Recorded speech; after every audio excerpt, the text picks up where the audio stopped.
This amendment would prevent the Secretary of Defense from creating any new DEI positions or filling any vacant DEI positions within the Department of Defense.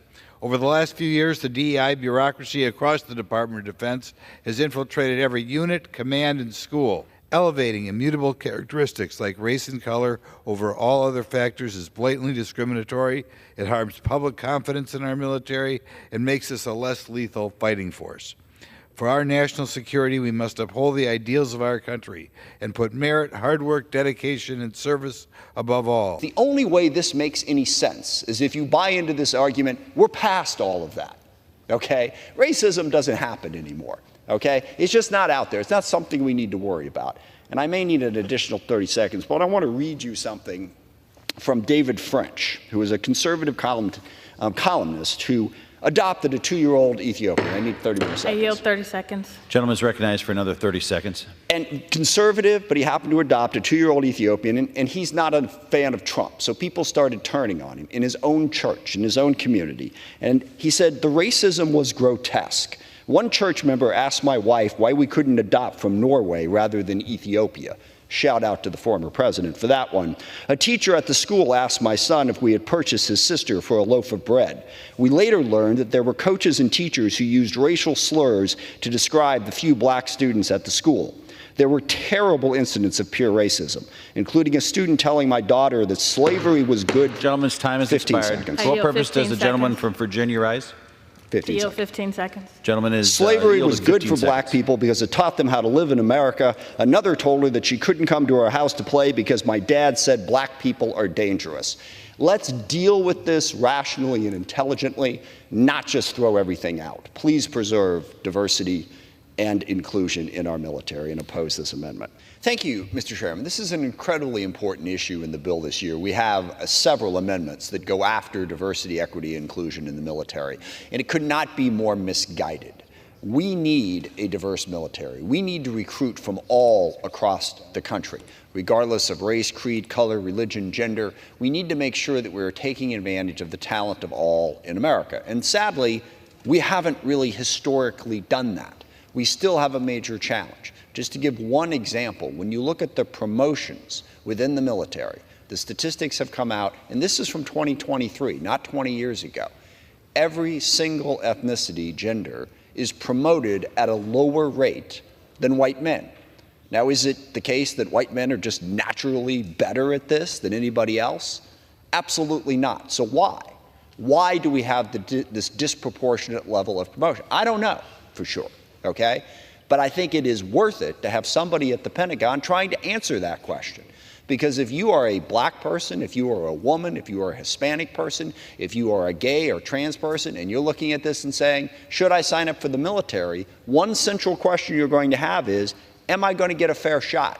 And historically, all of those groups that I just mentioned have not gotten a fair shot. I challenge anybody on the floor to dispute that fundamental fact.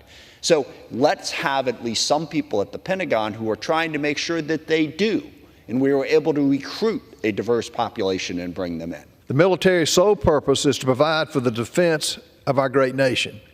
Our military's focus should be the protection of the American people and our freedoms, not liberals' feelings. Therefore, my amendment would eliminate any offices of DEI, diversity, equity, and inclusion in the armed forces and in the DOD. We should focus on diversity of ideas and opinions, not races and genders. DEI programs tend to be ineffective and cost the taxpayers more money, and it's been a very real detriment to our recruitment of our military. In short order, a woke military is a weak military. We shouldn't even be dealing with this, to be honest with you. The fact that money is going to fund this, you know, if you take a car to a mechanic, you don't go to politicians to find out what's wrong with your car. You go to the mechanic. I'm in the real estate business. We build houses. If I have a trouble with a house, I go to my carpenters. I would advise my friends from the other side of the aisle that last year, 160 retired flag officers wrote a letter to the Armed Services Committee, Chairman Rogers, about the dangers of DEI and their opposition to it in the military. 160, and I'm sure it would be far more than this, if you talk to the people that are serving, will point out why this is so detrimental. I do talk to people in the military all the time, and our military is doing just fine. Now, there will always be people who are opposed to greater inclusion. We have seen this throughout the military in a wide variety of areas. Way back when, it was opposition to black people serving in the military. Then there was a lot of opposition to gay people serving in the military. And every single time, you had some people in the military saying, this is going to destroy us. Unit cohesion will fall apart. We can't possibly treat people fairly and function. And they've all been proven wrong every single time. The people I talk to in the military say things are going just fine, that they are, in fact, being more inclusive, and the military is as strong as it has ever been. It is completely wrong for a right-wing political agenda to denigrate our military to try to make the point that there's some kind of excessive wokeism going on. That is not what the overwhelming majority of people in the military are telling me and others. What they are saying is that inclusion does matter. People need to be treated fairly. And the idea that if the military goes like this and says, we don't see color, we don't see gender, we don't see any of this, that it'll all just go away and everything will be fine, is absurd. Reasonable diversity, equity, and inclusion works. That's what the military is doing. Please let them continue to do it. I'll just add that I think if you took a real diverse group and got opinions on the military, if it were doing so well, why are they 30% down in recruitment? Why are people not coming into it? Less than a month after the appointment by President Biden, the Secretary of Defense, Lloyd Austin, he directed commanding officers and supervisors at all levels to schedule a day to discuss extremism. What do you think our foreign adversaries are doing at this? They're laughing their heads off.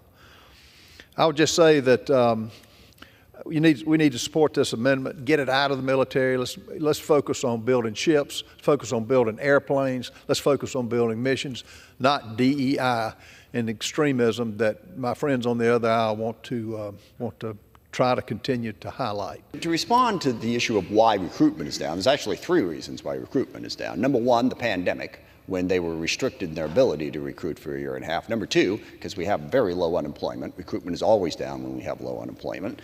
And number 3 is because the right wing has decided to demonize the military as some sort of woke place that no one should serve in. And yes, some people do listen to that message. And I've spoken to members and others who are pushing that message who say, I said, it's not really a problem. They say, well, it's out there.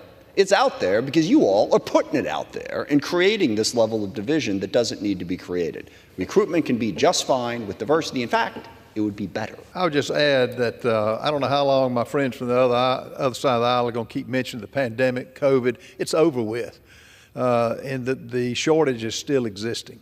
The fact that, again, we're funding this, having a day to discuss it, we ought to be having a day of how to fight and arming our brave men and women who are serving in the military. I urge adoption of this amendment. Gentleman yields. Gentlelady from Virginia is recognized. Yes, thank you, Mr. Chairman. Our strength of our military is the people. And the people bring with them the sum of their life experiences and perspectives and what they know. In my family, I had several uncles born between 1918 and 1938 who served during World War II in the Navy in a segregated unit where they were not allowed to fight. They were only allowed to cook because of the color of their skin. And the stories that they told their children about the indignity they suffered from their fellow service members and superior officers, do you think any of their children wanted to serve the military? There are countless stories like that. Because as we see people who did not live under Jim Crow dying off and those stories are not being told, people don't understand that a legacy of 300 years of slavery and Jim Crow did not go away with the wave of a magic wand. When people show up and see people from different backgrounds, different colors, different religions for the first time in the military, which does still happen, they bring their life experiences and what they know, and sometimes have trouble understanding and respecting the different life experiences of other people. And DEI programs are designed to help bridge that gap, to help increase recruitment by making the descendants of people who were discriminated against when they served in the military actually want to join.